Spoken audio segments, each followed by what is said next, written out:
मेरे पिताजी यहीं पे क्यों अदृश्य हुए? यही अपना मूल है बेटा। 2022 में एक नॉर्मल कन्नड़ा मूवी आती है और हर नॉर्मल मूवी की तरह ये मूवी अपने फर्स्ट डे सिर्फ 2 या 2.5 करोड़ का बेसिक कलेक्शन कर पाती है। बट जैसे जैसे थिएटर्स में दिन बढ़ते जाते हैं ये मूवी थिएटर्स में आग लगाना शुरू कर देती है और 16 करोड़ के बजट में बनी इस मूवी का वर्ल्ड वाइड कलेक्शन हो जाता है 411 करोड़। जी हाँ, मैं बात कर रहा हूँ one and only Kantara movie की। इस कलेक्शन को बहुत ज्यादा इसलिए माना जाना चाहिए क्योंकि इस मूवी में ना कोई बड़ा स्टार था, ना ही इस मूवी की मार्केटिंग बहुत ज्यादा की गई थी। सिर्फ स्टोरी और कल्चर कनेक्टिविटी के दम पर ऋषभ शेट्टी की इस मूवी ने 400 करोड़ से भी ज्यादा का कलेक्शन करके दिखाया था। जब कोई रैंडम मूवी बॉक्स ऑफिस पर ऐसा अमेजिंग कलेक्शन करके दिखाती है तो ऑडियंस की एक्सपेक्टेशंस उसके नेक्स्ट पार्ट से ऑटोमेटिक 10 गुना ज्यादा की हो जाती है। इसमें ऑडियंस की गलती नहीं है। ऋषभ शेट्टी ने कांतारा में ऐसा अमेजिंग एक्सपीरियंस दिया ऑडियंस को कि 10 गुना ज्यादा एक्सपेक्ट करना तो बहुत ही ज्यादा नॉर्मल है। तो फाइनली 3 साल वेट करने के बाद आज की डेट में इसका प्रीक्वल कांतारा चैप्टर 1 थिएटर्स में रिलीज कर दिया गया है। कांतारा के नॉर्मल फैन की तरह मेरी भी इस मूवी से एक्सपेक्टेशन 10 गुना ज्यादा की थी। तो क्या इस मूवी ने मेरी एक्सपेक्टेशंस को मीट किया है? क्या ये मूवी 1000 या 2000 करोड़ का अमेजिंग कलेक्शन कर पाएगी या ये मूवी बेसिक कलेक्शन पर ही रुक जाएगी? इन सभी सवालों के जवाब आपको ये वीडियो खत्म होने से पहले ही मिल जाएंगे। तो चलिए शुरू करते हैं इस वीडियो। इस मूवी को देखने के लिए जब मैं थिएटर्स में बैठा था तो मेरा दिल बहुत तेज धड़क रहा था क्योंकि इस मूवी से मेरी एक्सपेक्टेशन बहुत ज्यादा थी। तो एक्सपेक्टेशंस के प्रेशर में मेरी सांसें तेज हो गई थी और इस मूवी का फर्स्ट हाफ देखते हुए मुझे फील हो रहा था कि ये मूवी अपने पुराने पार्ट के एक्सपेक्टेशंस को मीट नहीं कर पाएगी क्योंकि इस मूवी का फर्स्ट हाफ बहुत ज्यादा स्लो फील होता है। लिटरली मुझे ऐसा फील हो रहा था जैसे कि मैं ट्रेन जर्नी पे हूँ जो कि खत्म ही नहीं हो रही है। बट जैसे ही इस मूवी का सेकंड हाफ शुरू होता है मेरा माइंड 180 डिग्री फ्लिप कर जाता है। बट मेरे माइंड का पूरा थॉट प्रोसेस ही चेंज हो जाता है क्योंकि इस मूवी का सेकंड पार्ट इतना ज्यादा अमेजिंग है, तुम चाहकर भी इसके सेकंड पार्ट में कोई कमी नहीं निकाल पाओगे। ऋषभ शेट्टी ने लिटरली एक कल्ट क्लासिक मूवी बना दी है जो बहुत इजीली 1000 करोड़ का कलेक्शन तो टच कर जाएगी और अगर इसके कल्चर के ब्यूटी को वर्ल्ड वाइड लेवल पर प्यार मिला तो ये मूवी 1500 करोड़ का भी कलेक्शन कर सकती है। इस मूवी का सेकंड हाफ शुरू होते ही आपको समझ आ जाएगा कि ये मूवी हमें सिर्फ एक कहानी डिलीवर नहीं कर रही है, ये मूवी हमें एक एक्सपीरियंस डिलीवर कर रही है, एक कल्चरल एक्सपीरियंस। साथ ही इस मूवी के सीन्स देखते हुए गूज़बम्प्स आना तो बहुत ही ज्यादा नॉर्मल है क्योंकि इस मूवी की विजुअल प्रेजेंटेशन बहुत ही ज्यादा अच्छी है।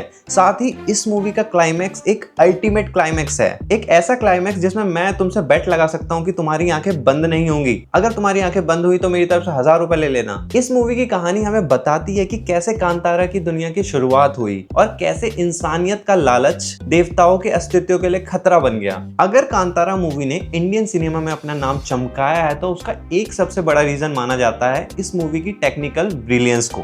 टेक्निकल ब्रिलियंस में इस मूवी का सिनेमेटोग्राफी, वीएफएक्स, एक्शन और म्यूजिक, ये सारी चीजें बाप लेवल है। इस मूवी का कैमरा वर्क इतना ज्यादा प्यारा है कि इस मूवी का हर एक सीन एक आर्ट पीस फील होती है, चाहे वो गहरे जंगल का सीन हो या फिर जंगल में स्पिरिचुअल रिचुअल को दिखाना हो। ये सब कुछ इतना खूबसूरत फील होता है कि आप सिर्फ देखते नहीं हैं, उसे महसूस करते हैं। लगता है जैसे आप खुद से उस जंगल में खड़े हैं और उस देवता को देख रहे हैं। पैसा ठीक जगह लगा है बॉस। वीएफएक्स एंड एक्शन, तो जैसा आप सब जानते हैं कि इंडिया में वीएफएक्स को लेके कितने ज्यादा सवाल उठाए जाते हैं, बट तुम सब इस मूवी के वीएफएक्स को देखने के बाद कोई सवाल नहीं उठा पाओगे क्योंकि इस मूवी का वीएफएक्स इतना ज्यादा रियल है कि मैं खुद ही कंफ्यूज हो गया था। खासकर वो टाइगर वाला सीन और ऋषभ शेट्टी का ट्रांसफॉर्मेशन, दोनों ही इतने ज्यादा रियल है कि मैं खुद ही कंफ्यूज हो गया था कि वो टाइगर रियल है या मैं वीएफएक्स देख रहा हूँ। मिथिकल एक्सपीरियंस के साथ रियलिज्म को काफी अच्छे से मेंटेन किया गया है। अब बात कर लेते हैं इस मूवी के म्यूजिक के बारे में। इस मूवी को म्यूजिक दिया है अजनीश लोकानाथ ने और भाई अब ये आदमी मुझे लिटरली म्यूजिक का मैजिशियन फील होने लगा है क्योंकि चाहे वो बैकग्राउंड म्यूजिक हो या नए गाने, इस आदमी ने जहां भी अपना म्यूजिक दिया है वहां पे एक अलग ही एक्सपीरियंस मिला है मुझे। लाइक इस मूवी के कुछ सीन मुझे सिंपल फील हो रहे थे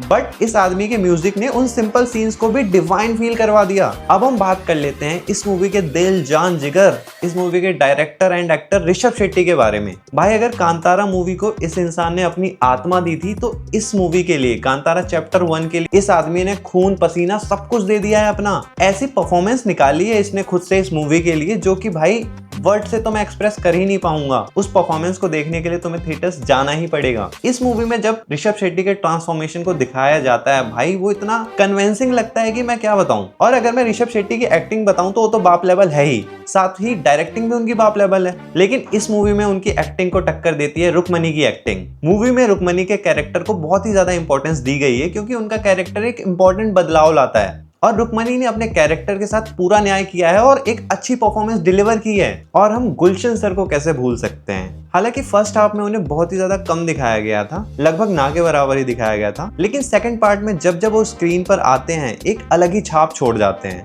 साथ ही उनका कैरेक्टर एक यूनिक ट्विस्ट लेकर आता है मूवी के लिए। अब बात करते हैं इस मूवी के क्लाइमेक्स की। इस मूवी का क्लाइमेक्स इतने ज्यादा अच्छे तरीके से दिखाया गया है कि मैं उस सीन को देखने के लिए, उस क्लाइमेक्स को देखने के लिए दोबारा टिकट बुक कर सकता हूँ।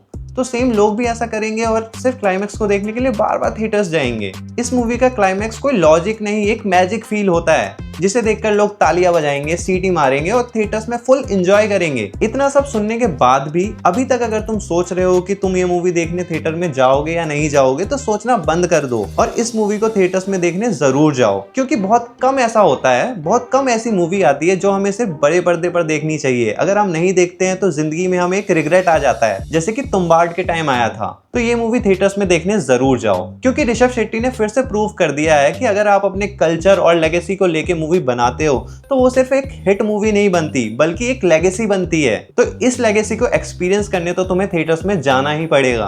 तो जल्दी जाओ और मूवी देख कर आओ और मुझे कमेंट सेक्शन में जरूर बताना कि इस मूवी का कौन सा पार्ट तुम्हारे दिल को छू गया। चलो मिलते हैं अगली वीडियो में, तब तक के लिए हर हर महादेव।